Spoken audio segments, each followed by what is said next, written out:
नमस्कार, कैसे हैं आप सब?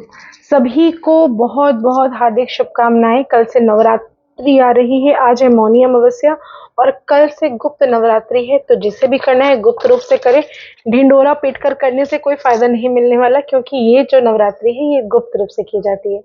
वैसे तो हमें जो प्रकट नवरात्रि दिखती हैं, वो 2 है, एक चैत्र महीने वाला और एक शारदीय जो आता है।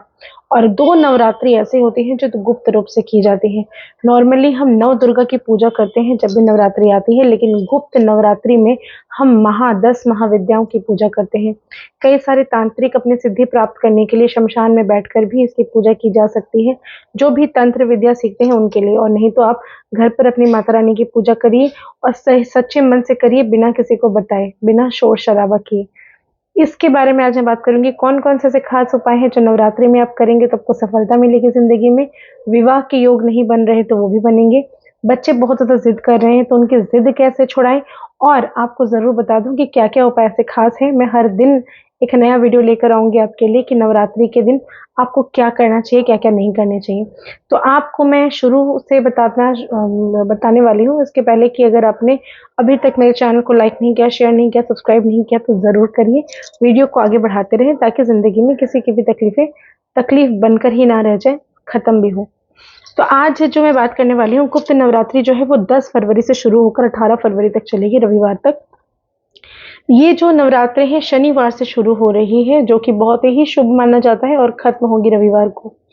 गुप्त रूप से किया गया ये पूजा अर्चना आपको लाखों करोड़ों मतलब इतनी ज़्यादा पावर्स देता है और इतनी ज़्यादा चीज़ें बेहतर होती हैं लाइफ में कि आप खुद नहीं समझ पाएंगे कि किस तरह से ज़िंदगी बदल रही है आपकी। 10 महाविद्याओं के लिए जो ये पूजा किया जाता है उसमें ये काली माता का ही बहुत सारा रूप है जिनकी पूजा अर्चना हम करते हैं इन गुप्त नवरात्रियों में। माता काली पहला दिन, दूसरा माँ तारा की पूजा की जाती है, तीसरे दिन त्रिपुरा सुंदरी की पूजा की जाती है, चौथे दिन भुवनेश्वरी माता की पूजा की जाती है, फिफ्थ डे छिन्नमस्तिका की पूजा होती है।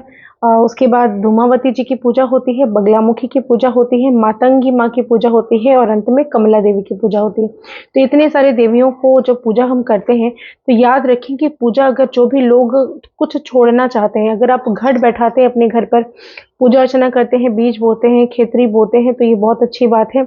अगर आप ये नहीं भी कर पाते तो चलिए मैं इन उपायों के बारे में बात करूँगी कि आप कर सकते हैं। जिनको नहीं आप संभव है, आप 9 दिन का फास्टिंग नहीं रख सकते, 9 दिन तक आप घट नहीं बैठा सकते, दिया नहीं प्रज्वलित कर सकते, तो क्या-क्या चीज़ें ऐसी हैं कि जो आप कर सकते हैं। जो लोग अगर नॉनवेज नहीं खा रहे हैं, जो मांसाहारी नहीं हैं, वो अपने घर में अखंड दिया स्थापना ज़रूर कर सकते हैं। तिल का तेल का दिया या फिर घी का दिया, उसमें 2 फूल वाले लौंग ज़रूर डाल दीजिए और उसकी जो सूता होगी ना, वो मौली सूता से आप उस बाती को बनाएँगे। इससे आपको सिद्धि मिलेगी। दूसरी चीज़ ये कि अगर आप मान लीजिए कि अखंड दिया भी नहीं प्रज्वलित कर सकते, उतना आपके पास समय नहीं है या आप घर पे नहीं रहते, तो आपको एक काम करना है कि कोई एक चीज़ छोड़ दीजिए, जैसे कि फल में जो सबसे ज़्यादा फ़ेवरेट फल होगा वो छोड़ दीजिए, या फिर आप कोई सब्ज़ी है तो वो छोड़ दीजिए, कुछ भी एक सामान छोड़ दीजिए।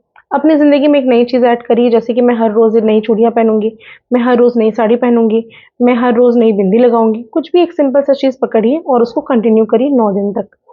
आप देखेंगे ज़िंदगी बेहतर कैसे होती है। इस दौरान चांदी का सिक्का रखकर अगर माता के रानी के सामने आप रख देते हैं, 9 दिन के बाद उसे उठाकर वहाँ से अपनी तिजोरी में रखते हैं या पर्स में रखते हैं, तो पैसों की भरमार हो जाती है। केसर का तिलक अगर इस समय लगाते हैं तो ये अति उत्तम होता है। चंदन की माला में ओम दुम दुर्गाय नमः का जाप 108 बार करते हैं तो चमत्कारी रूप से आपके पास हर चीज़ जो भी आप चाहते हैं, आपकी मनोकामना पूरी होती है। माँ का जो बीज मंत्र है, ओम ऐं ह्रीं क्लीं चामुंडाय विच्चे, इस मंत्र का जाप रुद्राक्ष की माला में अगर आप 108 बार कर लेते हैं तो ज़िंदगी में सुख सुविधाएँ, भौतिक सुख सुविधाएँ की प्राप्ति होती है। इसके अलावा आज अगर आप इन दौरान माँ को श्रृंगार का सामान अर्पित करते हैं, 5 तरह के श्रृंगार के सामान, चुनरी अर्पित कर दीजिए, बिंदी, चूड़ियाँ, मेहंदी, नेल पॉलिश, लिपस्टिक जो आपको पसंद है, जो एक औरत को अच्छी लगती है सजने के लिए, संवरने के लिए, तो वो सारी चीज़ें आप सोचिए कि माता रानी को अर्पित करिए। इस समय अगर चंदन का आप इत्र या फिर किसी तरह का परफ्यूम अगर आप भगवान जी को चढ़ाते हैं, उनको यूज़ करते हैं, तो ये चीज़ घर में पॉज़िटिव एनर्जीज़ को लेकर आता है।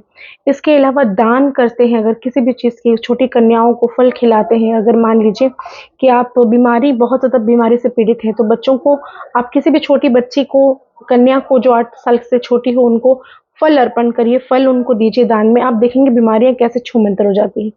आपको अगर तांत्रिक साधना करनी है तो शमशान में बैठकर इसकी पूजा करनी पड़ती है, अनुष्ठान करना पड़ता है, 108 बार मंत्र करना पड़ता है, बलि भी दी जाती है। तो इन सारी चीज़ों को हम छोड़ देते हैं, हम वैदिक रूप से कैसे बात करेंगे मैं वो बताती हूँ। कुछ नहीं तो कम से कम दुर्गा चालीसा का पाठ कर लीजिए, अर्गला श्रोतम का पाठ कर लीजिए, दुर्गा कवच की पाठ कर लीजिए, दुर्गा सप्तशती के किसी भी चैप्टर का पाठ कर लीजिए। कम से कम आप कुछ भी करिए, लेकिन करिए ज़रूर, इस मौके को हाथ से जाने नहीं देना है। माता रानी को रोज सिंदूर अर्पण करना ना भूलें। माता रानी को अलग अलग किस्म के भोग लगाना ना भूलें। पंचमेवा का भोग लगाना ना भूलें। आप अगर इस समय माता रानी को शंख सामने रखकर अगर आप उसमें चावल पीले करके उसमें डालकर भर कर रख देते हैं तो घर में सुख समृद्धि आती है, नाम मान सम्मान में भी, प्रतिष्ठा में भी वृद्धि होती है। इसके अलावा आपको लाल चंदन की तिलक भी आपको करना चाहिए। जैसे मैं यहाँ पे लगा के रखा है हमने, तो इस तरह से तिलक भी आपको करना चाहिए।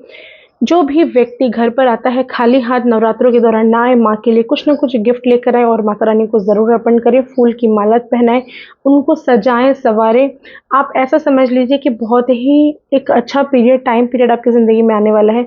उनकी खुशियों के लिए जो आपसे बन पड़े वो करिए। मखाने की खीर बनाकर माता रानी को पहले दिन और नौमी के दिन भोग लगाइए, फिर उसके बाद कन्याओं में बांटिए। फिर देखिए ज़िंदगी में कैसे सारी चीज़ें सही हो जाती हैं। किसी का विवाह का योग नहीं हो रहा है, माता कात्यायनी को नमन करके, प्रणाम करके, श्रृंगार का सामान उनको अर्पित करिए। देखिए शादी के योग भी बनना शुरू हो जाते हैं। इसके अलावा आपको ज़िंदगी में अगर सफलता चाहिए तो याद रखिए एक चीज़ कि एक जो भी आपकी इच्छा है, जो भी मनोकामना आप कर रहे हैं, एक नारियल गोटा लेना है जिसके ऊपर जटा निकला रहेगा, उसके ऊपर भीमसेनी कपूर डालकर माँ की आरती करके उसको ले जाकर चौखट में फोड़ दे आपके घर के बाहर, ठीक है। और उसको फिर उठाना नहीं है। जो भी व्यक्ति उसके आसपास रहेगा उनको पहले से बोल दीजिएगा भैया मैं फोड़ के जाऊंगी, आप लोग ले लेना, तो वो ले जाए। आप विश्वास करेंगे ज़िंदगी से इतनी सारी नेगेटिविटी आपकी दूर हो जाएगी कि मैं क्या ही कहूँ।